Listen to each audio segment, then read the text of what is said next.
이게 우선 코로나 사태가 나서 이제 국제 질서가 어떻게 변하느냐.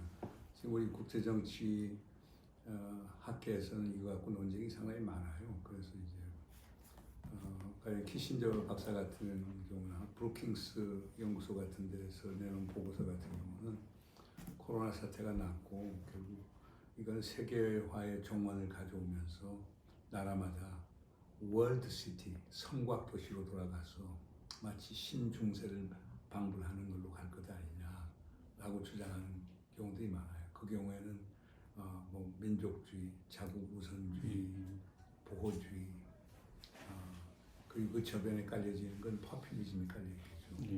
이렇게 해서 소위 분열되고 프래그먼티즈, 단편화된 국제 질서가 생기는 거 아니냐는 우려도 있어요.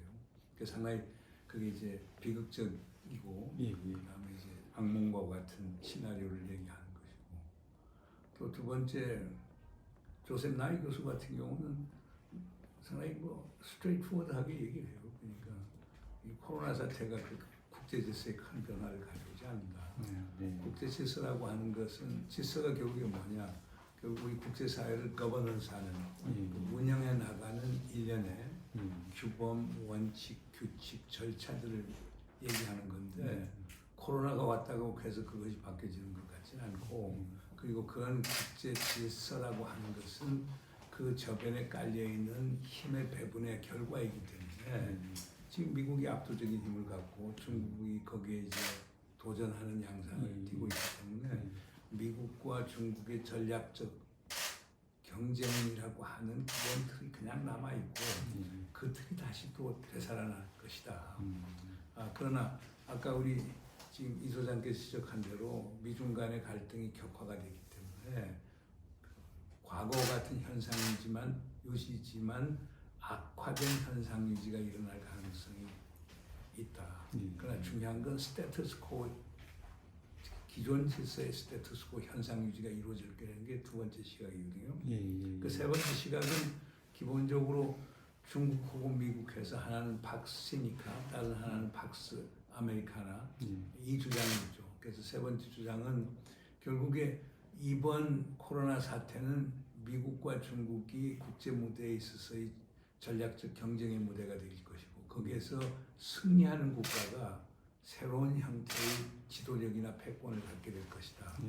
거기에서 이제 싱가포르 국립대학의 키쇼렌 마부바니 교수 같은 사람은 미국 하는 거 봐라, 희망이 없으니까 결국 중국이 그런 질서를 가지고 얘기를 할 거고, 그 다음에 또 다른 분들은 중국이 아무리 용수는 제주 펴봐야 기본적인 구조적 힘의 한계가 있다.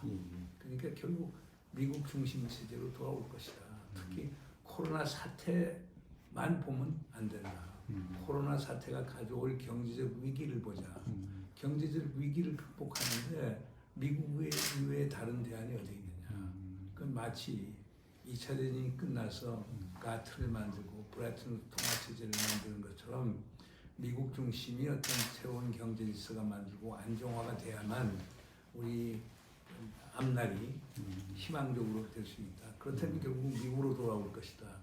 그래서 세 번째는 미국이냐 중국이냐 이렇게 경합이 붙는 게 있고, 네 번째로는 기본적인 상당히 그 규범적 주장을 하는 거죠. 지금 코로나 사태에서 지금 수백만 명의 희생자들이 생기고 전 세계 200개 국가에 지금 코로나가 지금 확산돼 나가 있는데 이걸 갖고 미국하고 중국 싸우는 걸 보면 정말 한심하기 짝이 없다. 어떤 저런 나라들을 우리가 말하는 소위 지도적 국가, 리더십 국가라고 이렇게 얘기했는가? 이건 우리가 수용할 수 없다. 결국은 다자 협력 체제로 가야 된다. 유엔의 권능이 살아나야 되고 WHO의 그 권능이 살아나야 된다.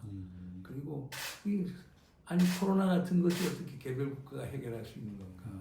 그것은 결국에 국제사회 공동의 노력을 갖고 해야 되는 것 아니냐. 그래서 이 다자 협력 질서의 대두라고 하는 것은 규범적, 노마티브하게 주장하는 게 나오거든요. 그러니까 조셉 나이하고 생각이 같아요. 두 번째요. 코로나 사태가 아주 심각한 문제고 경제적인 어려움을 가져오고 하지만은 결국 우리가 극복을 할 거고 백신도 개발할 거고 치료제도 개발할 거고 그렇게 된다라고 하면은 결국 미중 대결 구도인데 좀 첨예화된 대결 구도. 더 나아가서는 이게 자칫 잘못하면은 지금 유럽 국가들이 미국하고 같이 힘을 합쳐서 차이나 배싱을 하면서 황화론 같은 걸 재개하기 시작하면서 결국에 황인종에 대한 대응, 그게 1920년대 일본을 대상으로 했던 그런 서구의 행태가 보인다라고 하면은 그러면 상당히 좀 어려워질 수가 있겠죠. 그렇게 되면 단순히 미중 대결이 아니고 그것을 넘어서 사뮤엘 헌팅턴이 얘기했던 문명 충돌 같은 것이 나올 수도 있고 그러면 결국 중국이 중심이 돼서 황인종들이 단합하라라고 하는 이런 아주 최악의 상태도 나올 수도 있기 때문에 이 점에서 상당히 주목을 해야 될 거예요. 그건 뭐 지금 우리가 지금 많은 논쟁 중에 이런 논쟁이 있어요. 미중 간의 패권 경쟁이냐 전략 경쟁이냐. 패권 경쟁이라고 하는 것은 중국이 패권국인 미국의 지위를 바꾸려고 그걸 이제 우리 정치학 용어로 이제 수정주의 세력이 되는 건데 지금 그렇게 보지는 않거든요.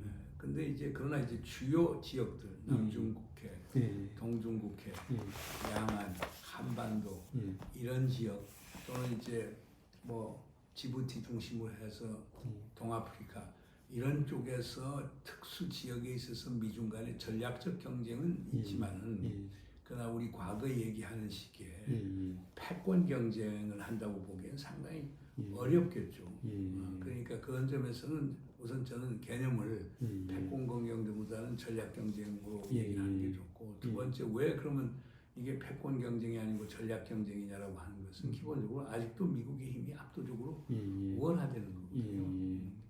그 조셉 나이 교수가 최근에 그 미국 외교 정책에 있어 도덕의 문제라고 해서 영어로는 Do Morals Matter. 그 미국 외교 정책 하는데 도덕이 중요시한가라고 하는 책을 쓴 거였는데 그 결론 부분에 재미있는 얘기를 하더라고요. 아직은 미국과 중국이 패권 경쟁 단계는 아니라는 거예요. 첫째, 미국이 군사력이 압도적으로 우세하다.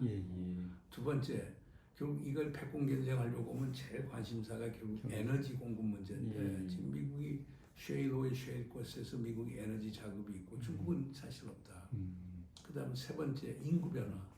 지금 중국이 14억 인구가 있지만은 지금 중국 인구는 노령화가 급격히 계속되고 있고 그 다음에 한 가족 아이 하나 정책되기 때문에 그 정책 때문에 소위 일할 수 있는 노동력 인구가 상당히 줄어든 반면에 지금 미국의 노동 인구는 현저하게 증가한다는 거예요.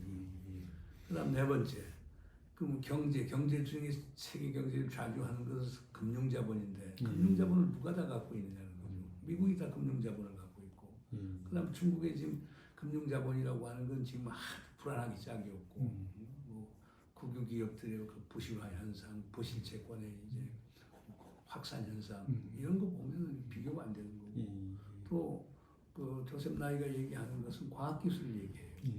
물론 이제 중국이 중국제조 2025 이렇게 얘기를 해서 뭐 5G 그다음에 인공지능 이런 데 집중적 투자를 하고 그러지만 그럼 미국이 갖고 있는 과학기술의 저변과 인프라, 창의성 이걸 봤을 때 중국이 미국을 쉽게 따라가지 못할 것이다. 그래서 난 뭐 그 나이 교수의 그 생각이 동의하는 건데 그래서 내가 볼 때는 코로나 바이러스 때문에 뭐 미국과 중국의 어떤 서열 순위가 바뀌어지는 그런 게 온다고 보지는 않는 거고요. 그래서요. 세력전이라는 건 그 미시간 대학의 오강스키 교수가 얘기를 한 건데 이 양반은 주로 이제 유럽의 사례를 보고 얘기를 한 거예요. 그렇죠. 그러니까 패권국이 있는데 패권국의 국력의 신장 속도는 둔화가 되고 반면에 도전국의 국력 신장의 속도는 빨라진다는 거예요. 그러면 역사적으로 보면 어떤 현상이 생기냐면 도전국이 패권국이라고 하는 호랑이의 꼬리를 밟는 상황. 그 탄젠셜 포인트인데 그래야 그 수리 공식으로 가능해지니까 그때 대전쟁이 일어날 가능성이 많다고 보는 거죠. 근데 이거는 힘의 전이는 필요 조건이에요. 근데 이게 충분 조건이 있어요. 충분 조건은 도전국의 지도자들이 자기들이 그 주어진 시간에 국제적 지위에 대해서 불만족이 정도가 얼마나 되느냐. 그러니까 힘은 도전국의 힘이 패권국하고 비슷한데 도전국 지도자들의 불만족도가 높으면 전쟁이 일어날 가능성이 많다는 거예요. 근데 지금 중국의 입장에서는 지금 그런 건 아니거든요. 나는 그동안 중국 위협을 너무나 과장했고 그 중국 위협을 과장하는 결과가 중국의 군사력을 강화시키는 결과를 가져왔다고 보는 거거든요. 그러니까 아직은 저는 패권 경쟁이라고 하는 건 그건 적절하지 않은 표현이고 그것은 미국의 보수 강경 세력들과 군산복 합체들이 중국 위협을 부각시켜서 자기들의 군사비 지출과 국방력 강화를 정당화시키려고 한 것 아니냐라고 하는데 저는 강한 의구심을 갖고 있습니다. 그래서 첫 번째 질문은요. 지금 러시아하고 중국의 문제는 기본적으로 나는 미국이 전략적 계산을 갖고 한다고 보지는 않아요. 왜냐하면 푸틴 얼마든지 INF 트리티 얼마든지 협상하자고 그랬던 거고 얼마든지 해권적 협상하자고 그러는 걸 결국 미국에 받지 않고 2009년에 결국 일방적으로 파기한 거란 말이야. 2019년에 일방적으로 파기한 거거든요.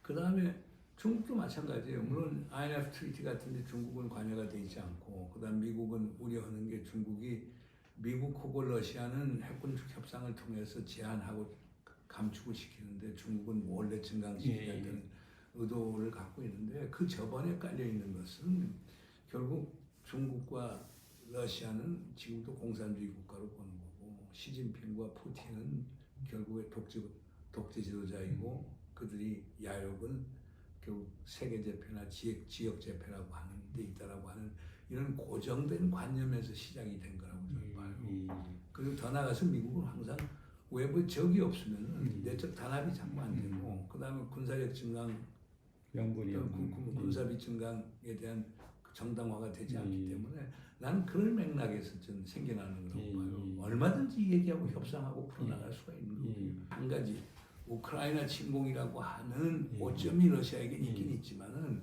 그러나 그것도 대화로 풀어나갈 수 있는 건데 지금 미국이 하는 방식은 국내 오디언스에 대해 강한 메시지를 주면서 오히려 대외 관계를 어렵게 만드는 것 아니냐 하는 게 제 해석이에요.